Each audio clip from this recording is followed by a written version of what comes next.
recording live. We're going to be building this game right now. So anyways, um, yesterday we got a grumpy kitty on the screen. We're going to run that again just to see where we left off. Built that script where I don't remember that command anymore. So here we go. We're going to build it up. See where we left off. I think we got the kitty with some text. So today, we're going to get into something slightly more fun, still a little bit more exploratory. We're going to get an animated character on screen using a Sprite map.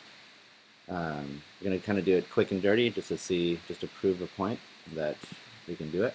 There's our kitty that we can't really see much of, but that's okay. All right.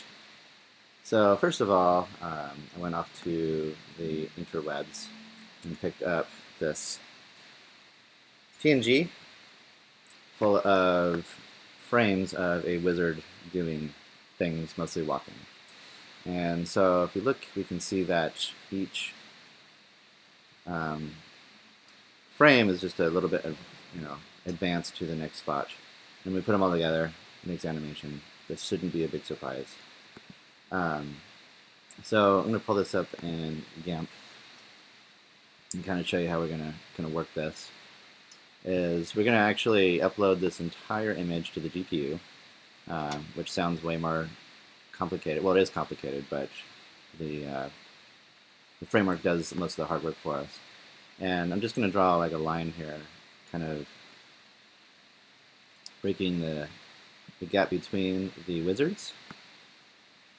This specifically the first one, and if you see down here where it says wizard.png and it's 2.7 megabytes, when I move my guide, you see the distance I am, and you'll see that each frame is 64 pixels by 64 pixels.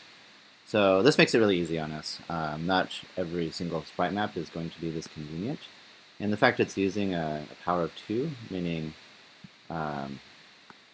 it can be formatted into a binary multiplication easily, which will sit on the GPU very conveniently. And also you see this image is 512 by 512, which is also a power of 2. So this makes it really easy for the GPU to consume. Not that it matters, but it does help with performance.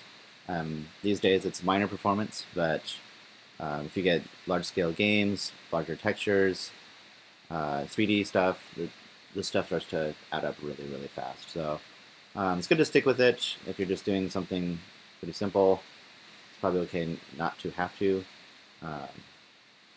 But I would stick within those rules. It'll save you some time in the future. So we don't actually need to do anything with this image the way it is, because I'm going to show you a way we can get around this without actually cutting the images out. And later we'll end up using Texture Packer, which will make it even easier. But I want to do it this way so we understand how sprite maps work and how they get rendered out. So what I'm going to do is I'm just going to drop the wizard into our assets directory. Not a big surprise here, I hope. Everything seems to go into our sprite assets, or not sprite assets, or just assets directory. And here we go. So I'm going to get rid of our hello world. I think we've proven our point enough there. And we're going to keep this back buffer, and we're going to get rid of our grumpy cat. We don't need to load that anymore. We're just going to stick with our wizard now. So we don't need our grumpy cat, we don't need our font, we need our back buffer still. We don't need to know when our font is loaded. We're going to keep this for now. We're just going to set this to true so it'll still build. It's a bit excessive, but we can change it later. It's just saving some time right now. So this gets us down to just having a blank slate. Let's make sure this builds. Looks like it's going to.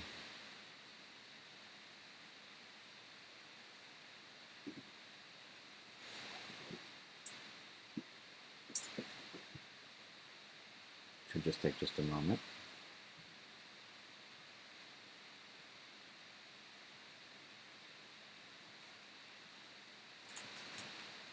All right, there we go. Clean slate. Actually, even cleaner than clean. It's not even cleaning the buffer, which is fine because we're not initializing. We're not calling our initialize our check loaded function. We can do that to show you that we'll clear the buffer, and we should start with a black screen. Make sure it's clean. Probably wouldn't do this in real life, just because I'll know it'll be clean. But just to prove to you guys, I'm not trying to sleep anything by you.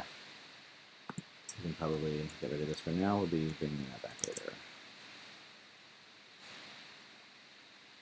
And here we are. Oh, it is not clearing. What have I done?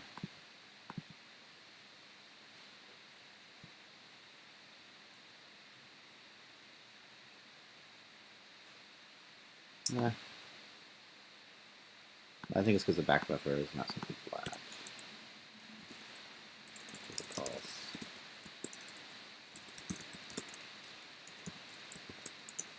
Not going to do it.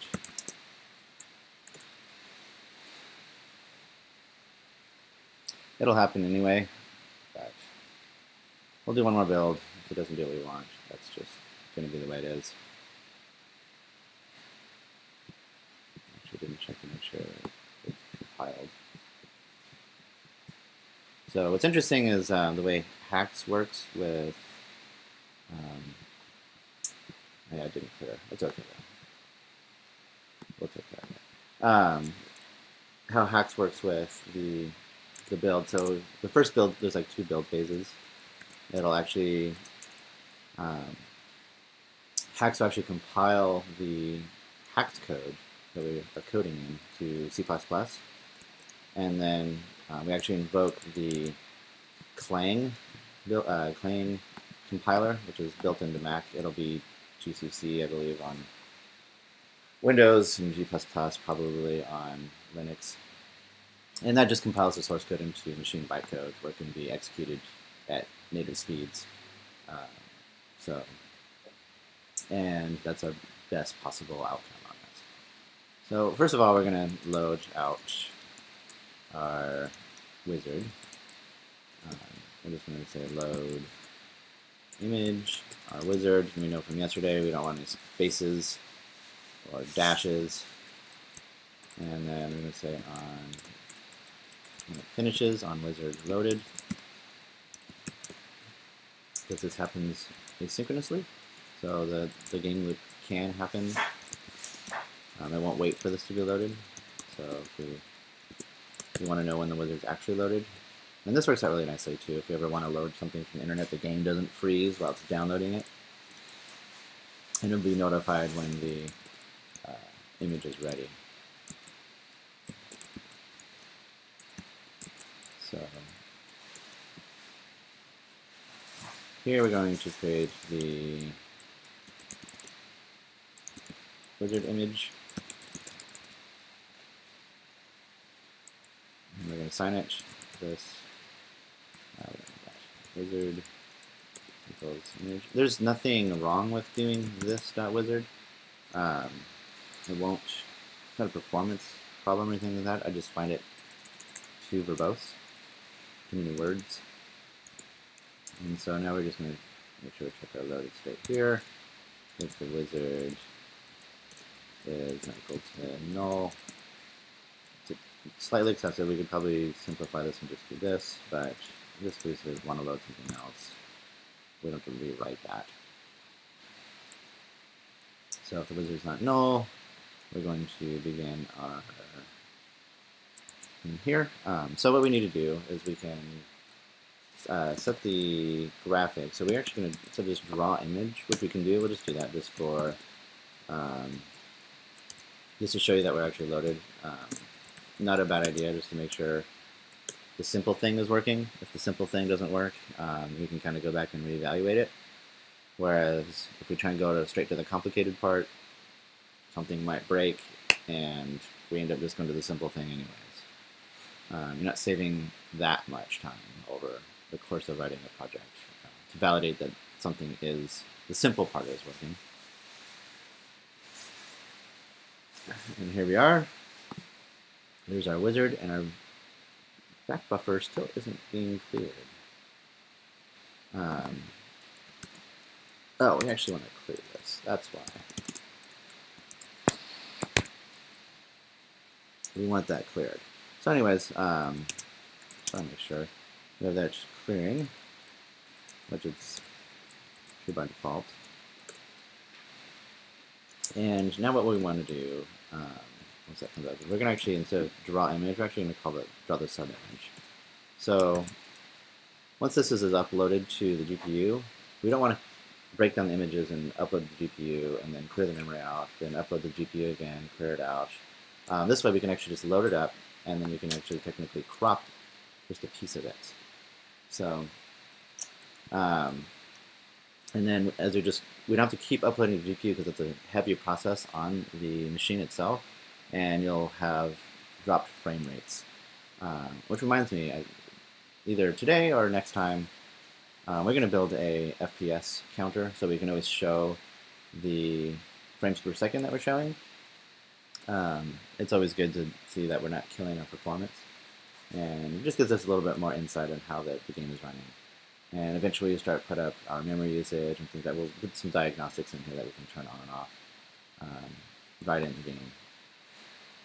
So here we go, we're back to the wizard, and so we have our image up there, and so we're going to draw the sub image. So we pass in our wizard, and then the first two arguments is where on the screen we're going to place them. We can just go with 0, 0. And this is where a little bit of the interesting magic comes from. Remember when I told you the wizard here, the width and height is 64, but that also means there's 64 pixels between each of these. And as you can tell here, we actually changed direction. We don't want to touch that, but these are all the same frames in here. That's 64, or what is this, 4x4 block. But first of all, we're just going to go through this first patch just to show you how it's going to just look weird. But we'll fix it too as well. So what we're going to do is we're going to need to know on every frame where we want to place the, I guess like viewport, the graphical cropping viewport. That's not really the right technical term, but you can kind of imagine that like the GPU is going to be only looking at this piece and just rendering these little squares at any given point. So what we're going to do is we know it's going to be, if we look at here, we got the X and Y, so that's the location, and then this is going to be the width and height of the area that you want to render. So we know that it's going to be 64 by 64 because we checked it earlier. So if we just do this one, we should just do this one frame just to see. You should only see the top left wizard in our image. That's all. Everything else should be black if we did this right. And so we're going to build it. And so this is kind of the normal process. We sort of build and build and build, and the project just grows, right? Like you start with the simple stuff, and all the simplicity, all the simple pieces plug together and make one big complex game. And that did not work. I wonder if it even built. Yeah, not enough arguments. Oh, I forgot to set the other two arguments.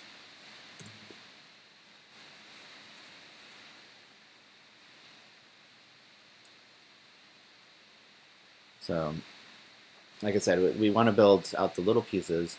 And if you start building very, very complex classes, very complex files, you're making the software process a lot harder on yourself. You want to make these classes small, easy to understand. They do one job really, really well, and that's how you scale a game out. You want to make all these little simple pieces work together. A lot of simplicity working together. So there's our little guy, as promised, that I got the actual arguments correct. So now we want to iterate between the different frames. So, frame 1, frame 2, frame 3. So what we're going to do is we know it's 64, so each frame size, so we're just going to create a constant. And then hash, that's private, static, inline var. And we'll get into what the different modifiers mean later, but just know that this is a value that never changes. We'll just say, we'll call it just frame size, since it's the same. And we'll make it a float, 64. And I want to make sure, I'm pretty sure this takes a float. Yeah, it takes a fast float. Bet you cog converts it automatically, so I'm going to just keep it as float. So now we can just use frame size here. And what's kind of great about the inline is that during compilation, this variable actually replaced with the actual value, and we'll get like a little tiny speed improvement from that. And this will add up over time. These inlines will add up. Promise you. So what we're going to do is we've got our X position, and we've got our Y position. So now we can just use those variables here. X position. Let's put it in the right spot. X position, Y position, and then after all this is done, so we don't want to do it before this, or we'll advance to the second frame instead of the first frame. So we want to do it after this render loop happens. And we're going to break this down even simpler, or even, I don't know if it's simpler, but you'll see what's going to happen. So we're going to say X position plus equals means we're going to assign it and add itself plus, actually no, we're going to add itself, so we're just going to add the frame size. So if, well, we can do, this will be, I like this idea better. We're going to do this one slightly simpler because we know how many frames it's going to be.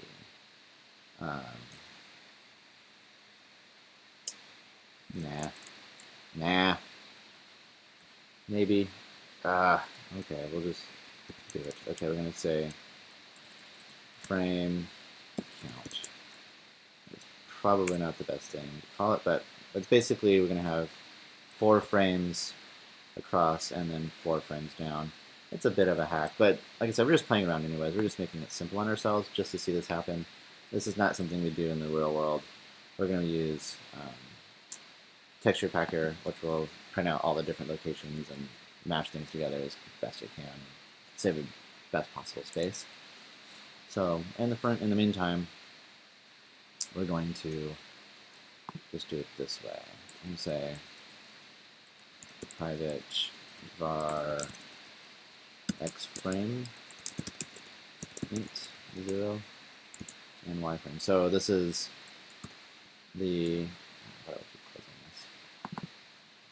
this is the frame 1, frame 2, this is the x frame, so it's going to run on the x-axis, and then we're going to drop down to the y frame index, we will call it index, y frame index. Sometimes naming things can bog you down, bogs me down. I try and just kind of come up with the kind of quickest thing, especially if it's going to be private variables. People can debate that. I kind of err on the side of like I want to get some work done. I could spend my entire life naming the perfect variable and still not be perfect. So I generally kind of like to move the software process along the best I can. So what we're going to do is I'm going to take the x frame index and increment it. I still don't like that approach. I'm gonna kill that. I don't like that approach. Okay, so we're gonna say if the x position is greater than the frame count times frame size, I'm going to set it back to 0. And so we should get it animating 4 frames.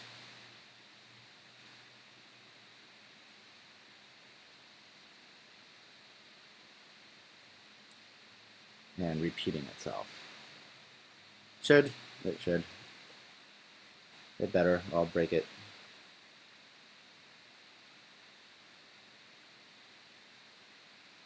And we're building, and we're singing. Okay, and there he is. He's moving really, really fast. And that's expected because we're running at 60 frames per second. He's going to be updating 60 frames at a time. So he's going to be cooking. We'll fix that in just a minute. We're just going to finish this off, so we want to make sure that we do our full 4x4 frames.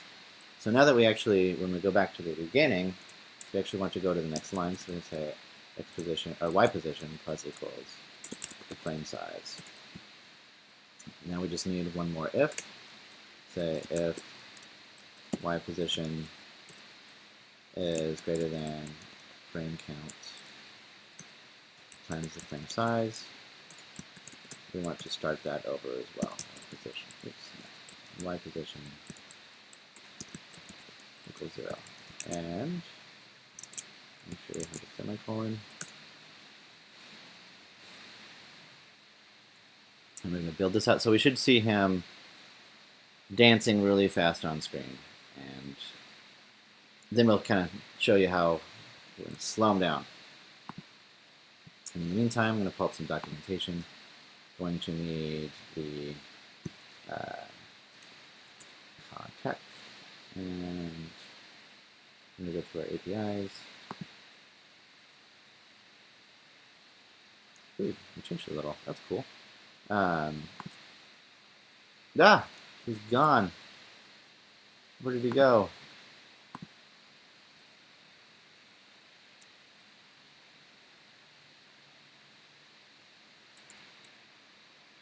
Oh, there it is.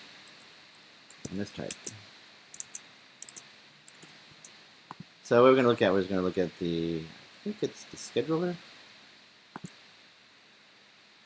And we're going to need the real time.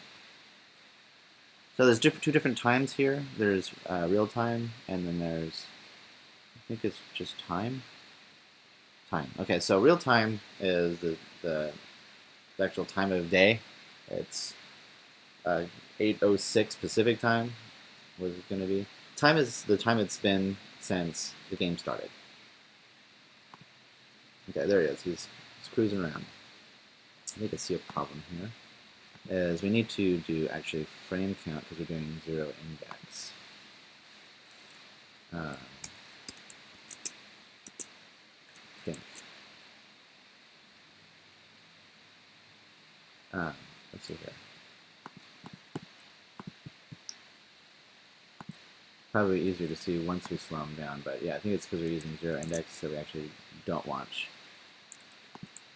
It's going to be 0, 1, 2, 3, and we're going to 4, so we're going to get this funny frame here. That's why we're seeing the back of them before. And that's what we didn't see before because him turning to the side wasn't as noticeable.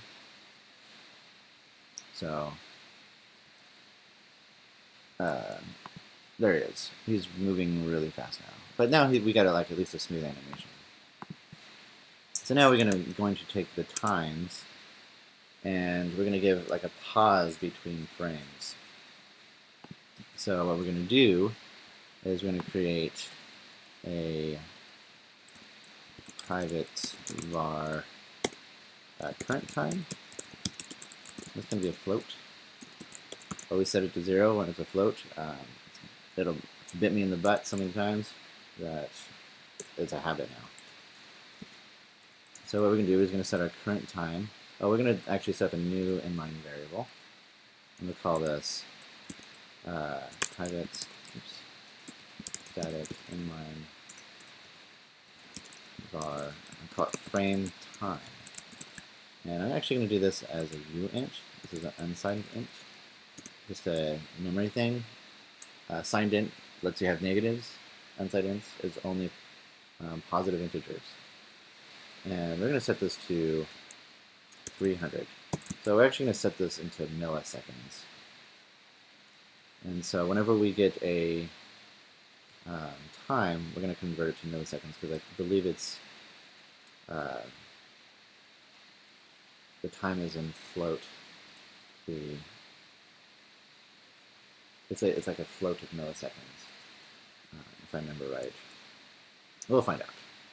So what we're going to do is we're going to set our current time as equal to scheduler, real time. I think I want to look at 5,000. So that gets us milliseconds. You know, I'm just going to try slash.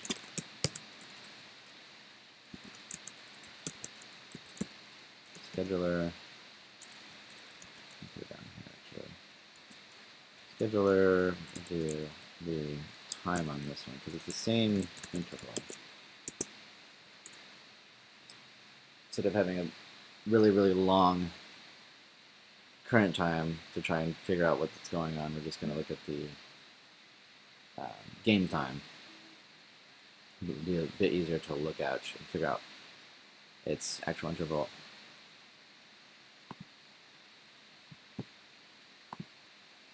And time is always something that's a bit to deal with when dealing with software anyways. There's always, so it looks like it's every second, so that doesn't do what I want. So I do want to multiply it by 1,000, and so that gives us milliseconds. I find it easier to deal with milliseconds, especially with making games. Coming down to seconds, unless you just want a specific tick, which we'll set up anyways. I find it a lot easier to work with, dealing with fractions of a second instead of just seconds.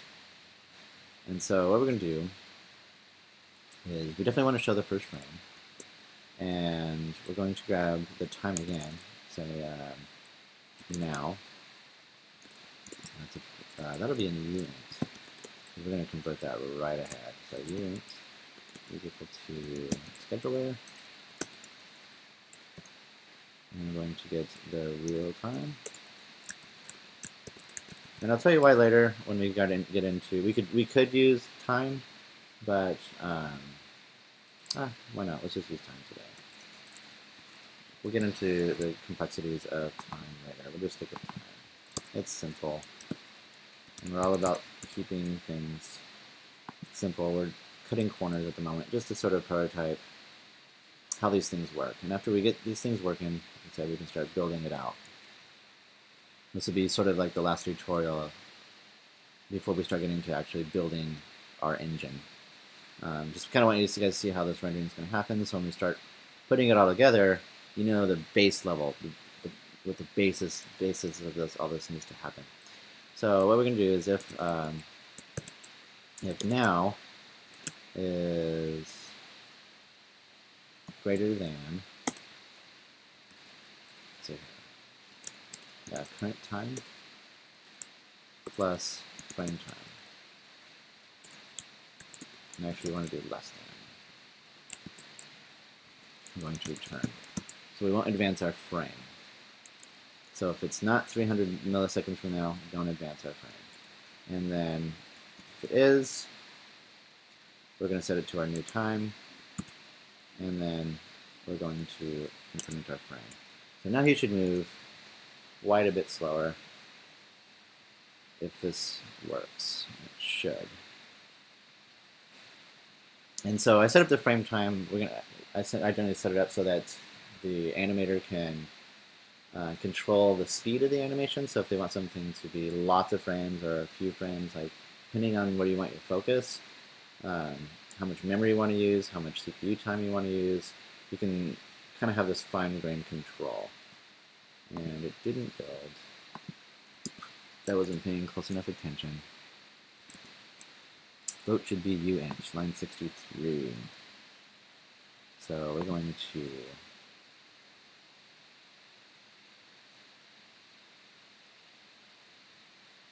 let me see here. We'll just change the float. Okay. I'm going to abstract out the scheduler, the time as well. So you just say get now.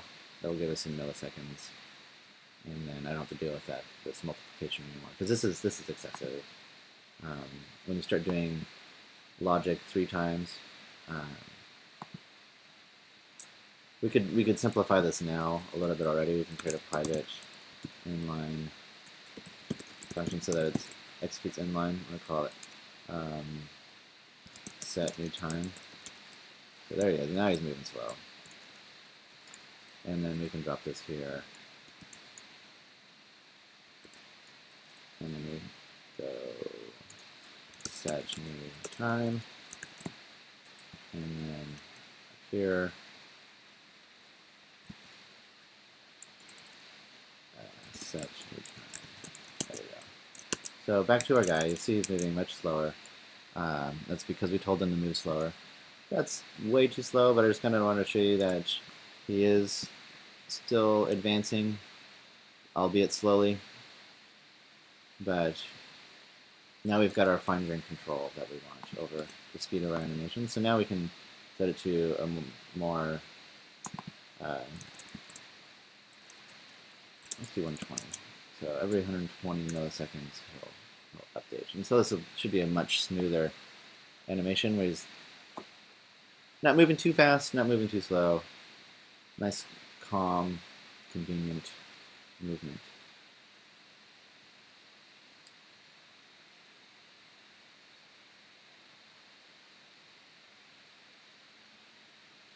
Just a moment.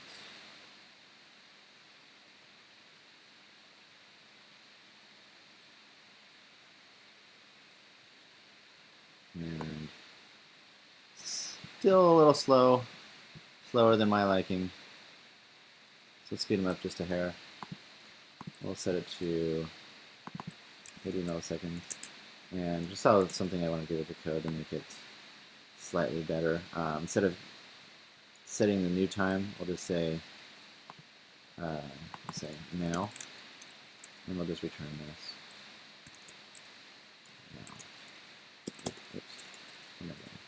Return. So now here we just say now current time equals now, and here. So that cleared up some of our converting to milliseconds stuff that I didn't like. That won't be picked up in the next build because I already started the build, but that's okay. It's not like a breaking change. There you go. It's a lot smoother animation. I actually think that's even slower than I was hoping. I think I want to set it just a slightly faster. You can see how we got this control here. Set it to 60. I think that'll be a good. Float cannot be called. 67. We need to return a float.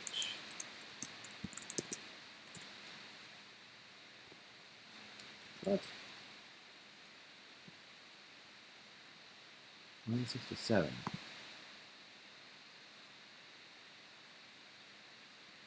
I wonder if now is a reserved thing. I don't know if I'm saying anything.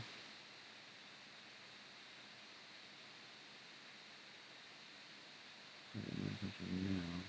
Only there?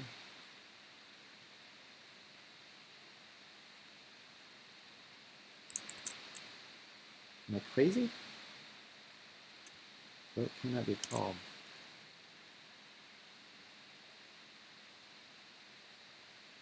I feel like I'm going crazy here. We'll just say it now. That's super odd. It now.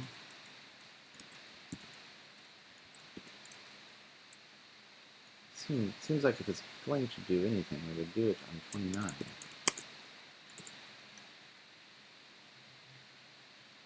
Odd. Huh. Must have been something strange. I guess now is now. I don't know. I don't know why that popped up. Mysteries. Maybe you know. Maybe you can leave a message on YouTube. I don't know. It seems odd.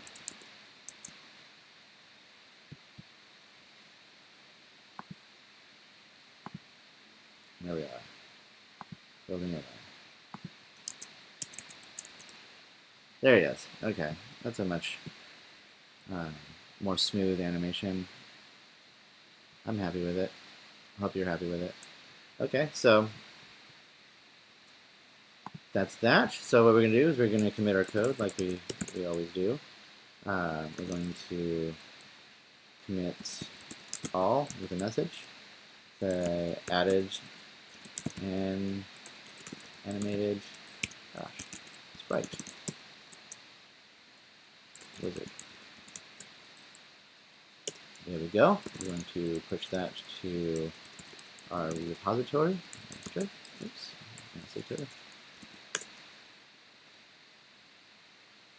and we're going to tag it with today's date, which is 02/26. Oops. 2016. 02/26. And this is at H20. And animated a wizard. Git push, Skylar, this tag. There we have it. We should see it on GitHub.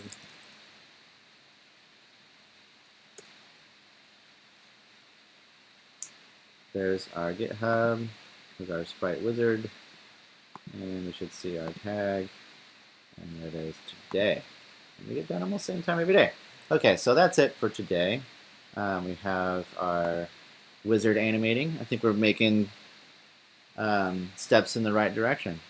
If you guys have any questions, send it up on to YouTube. I'm going to put my links to all the projects. And you guys have a great weekend.